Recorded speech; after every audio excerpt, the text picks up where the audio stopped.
Coming up next on Jonathan Bird's Blue World, Jonathan travels to an uninhabited island in Indonesia to find thousands of sea snakes. Hi, I'm Jonathan Bird, and welcome to my world.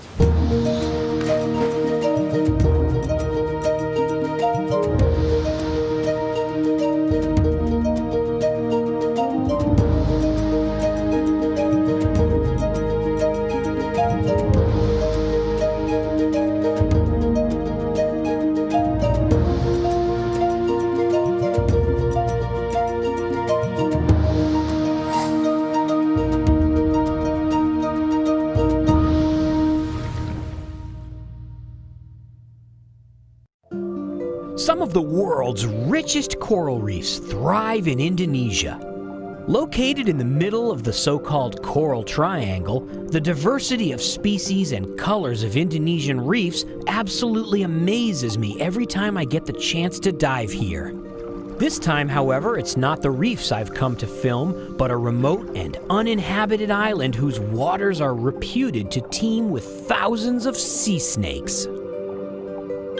The island, known as Manuk, is an active volcano 100 kilometers from the nearest inhabited island, smack dab in the middle of the Indonesian archipelago. Getting there is no easy task. I've chartered the Seahorse, a traditional Indonesian pinisi built for divers, for a special itinerary to reach Manuk Island. Dive Master Jandri meets me at the marina in Sorong.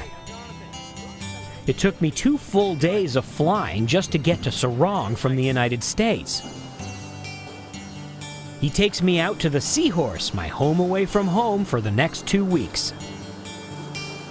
This expedition will take 14 divers 1,200 miles across the Banda Sea, from Sorong to Alor, stopping to dive along the way at many islands.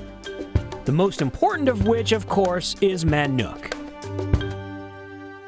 I board the Seahorse, and once everyone else has arrived, we pull anchor and head for the open sea in search of some serious underwater adventures. The next morning, we reach our first dive site in Raja Ampat. I can hardly wait to hit the water and get a look at the spectacular reefs. Raja Ampat is the most biologically diverse area in Indonesia, and therefore the world.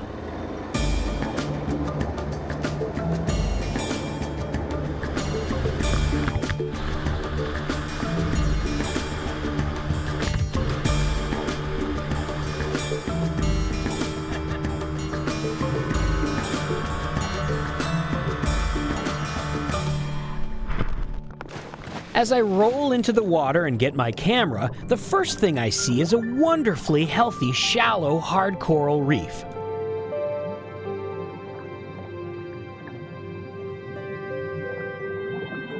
Nearby are sea fans sheltering tiny fish.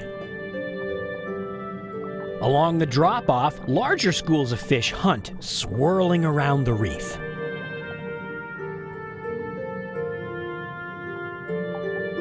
In the deep blue, a school of spadefish regard me without fear as I swim among them. Back at the reef, a camouflaged fish lies on the sand between the coral heads. It's a crocodile fish, an ambush predator waiting for prey to come close. Even its eye has camouflage. Later in the day, I suit up once again for another mind-blowing experience.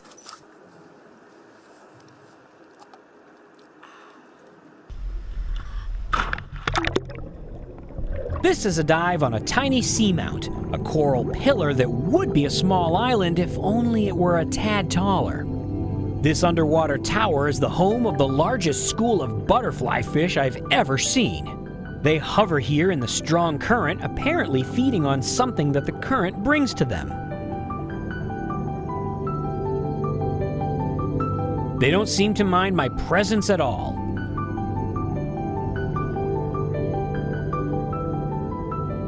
It's a mesmerizing experience to dive within the school, enveloped on all sides by colorful fish.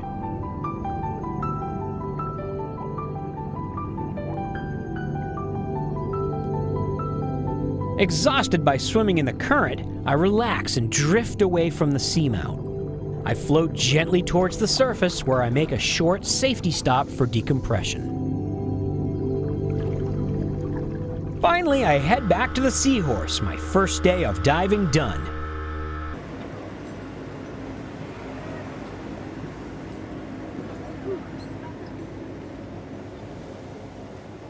A beautiful day leads to a beautiful sunset, and I can't wait to see what tomorrow brings.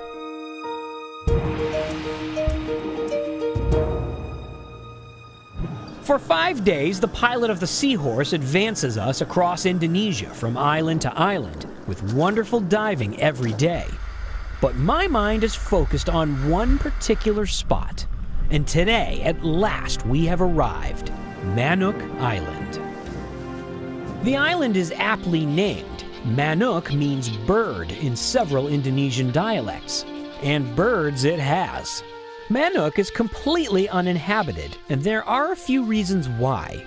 First of all, it's kind of steep, but more importantly, it's an active volcano. There are steam and sulfur vents all over the island. Standing downwind, you can smell the distinct odor of brimstone. But the big question is, are there any sea snakes here? I depart for the first dive with my fingers crossed that I will see tons of sea snakes. So, let's go check it out. When I get down to the reef, I see a wonderfully healthy ecosystem with beautiful coral, abundant fish, and crystal clear water. You couldn't ask for a nicer place to do a dive. The walls drop off steeply into deep water. The reef looks perfectly healthy except for this, an underwater volcanic vent. Toxic gases and heat are coming out of the seafloor. Coral can't grow too close to this vent. The water is murky and the rocks are stained yellow. Whatever I'm swimming in right now is probably not good for me or my camera. Up in shallow water, volcanic bubbles are percolating out of the seafloor. Nothing will grow on these rocks either. The volcanic nature of Manuk Island is everywhere. Yet, among the volcanic bubbles swims a sea snake. It is apparently unaffected by the water quality. It swims casually by flapping its flattened paddle-like section of tail. I follow it down onto the reef, mesmerized by its swimming.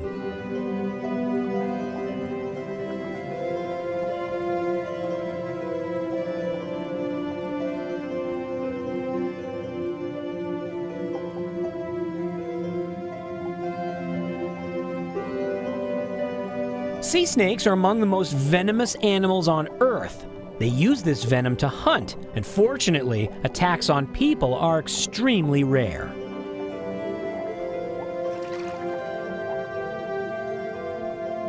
Soon I start to see other sea snakes, and I realize that more and more have been appearing. Were they here before and I didn't see them, or did they come out from someplace? Clearly, some were sleeping. This one's taking a nap in plain view on the reef. I guess they don't really have to worry much about predators.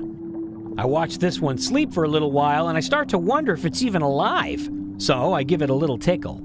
I wouldn't do this with a land snake, but sea snakes are very easygoing, almost mellow, and rarely aggressive. The snake just moves a couple of feet away and goes back to sleep. Pretty soon I notice that as the snakes are waking up, they're coming over to check me out. Are they curious? They investigate my fins and gear. They swim closely around me. I know they're not aggressive, so I just try to stay still and not frighten them.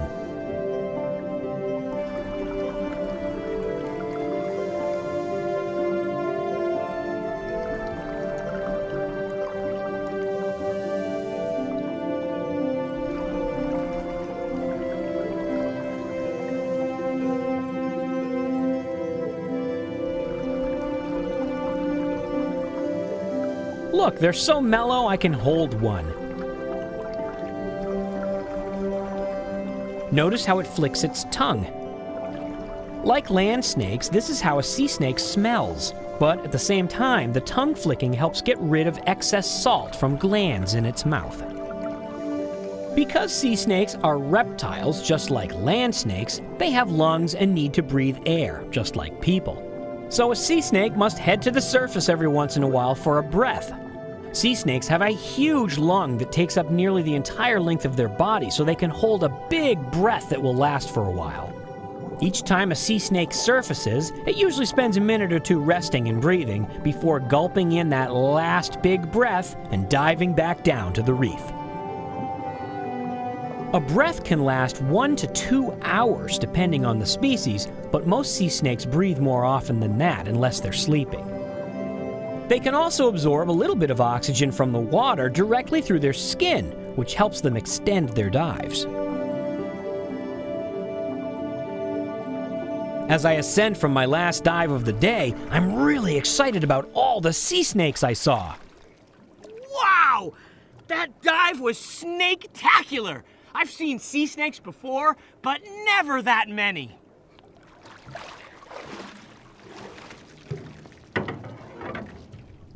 The next morning, I'm up at sunrise and heading out to the reef for an early morning dive.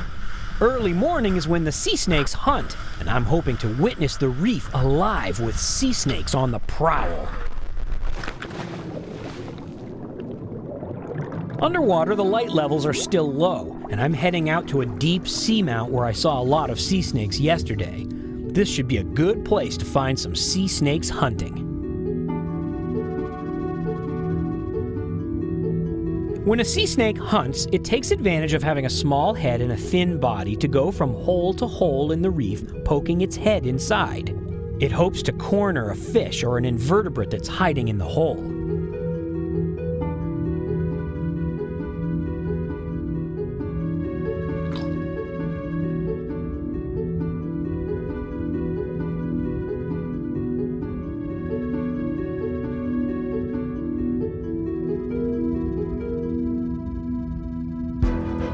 Once the hunting starts, more sea snakes start coming into the reef to join the hunt.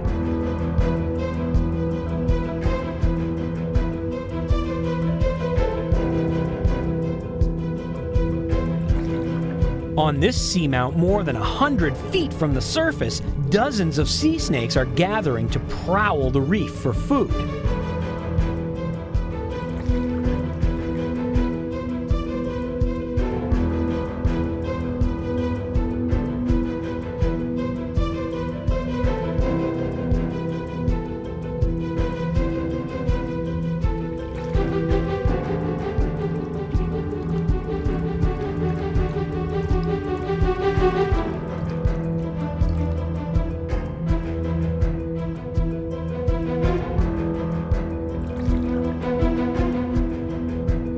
Sometimes they appear to work together to make sure nothing escapes.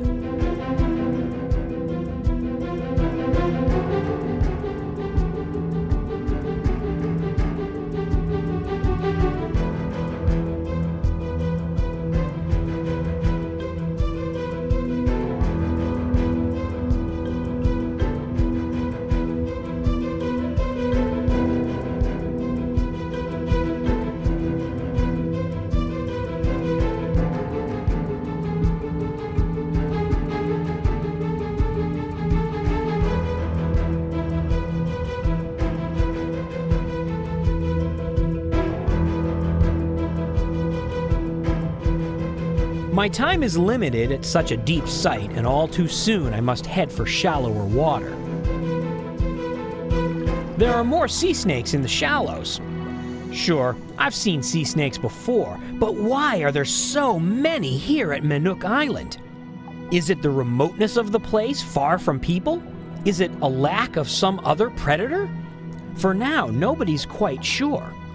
But there's no doubt about it. Menuk might be named after the birds, but to me, it will always be the Island of the Snakes.